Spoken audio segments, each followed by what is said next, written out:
पश्चिम Asia एक बार फिर उस मोड़ पर खड़ा है जहां से वापसी आसान नहीं होती।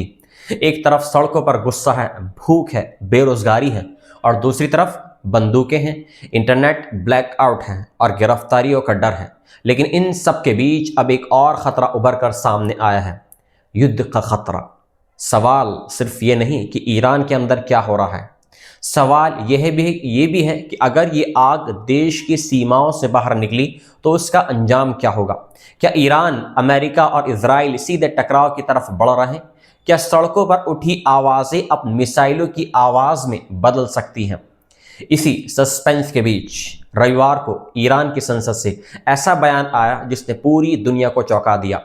ईरान की संसद के स्पीकर मोहम्मद बागिर गलीबाफ ने खुले शब्दों में अमेरिका और इजराइल को चेतावनी दे दी।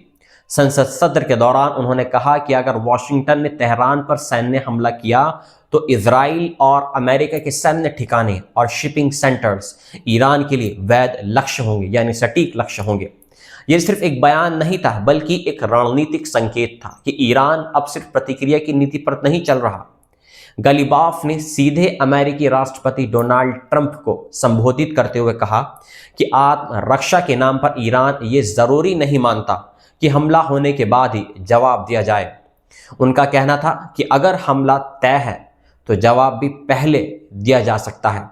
उन्होंने साफ कहा कि ऐसे हालात में कब्जे वाले इलाके यानी इजराइल और अमेरिका के सैन्य व शिपिंग ठिकाने निशाने पर होंगे।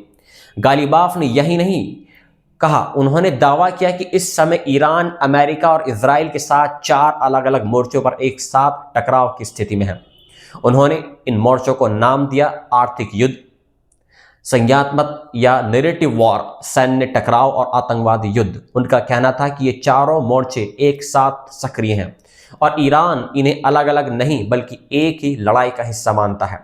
यह बयान साफ करता है कि ईरान मौजूदा संकट को सिर्फ आंतरिक विरोध नहीं बल्कि एक हाइब्रिड वॉर के रूप में देख रहा है। दूसरी ओर अमेरिका से भी बयान आया है।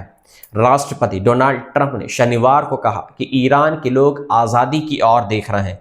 यह बयान ऐसे समय में आया है जब 28 दिसंबर से शुरू हुए विरोध प्रदर्शन लगातार फैलते ही जा रहे हैं।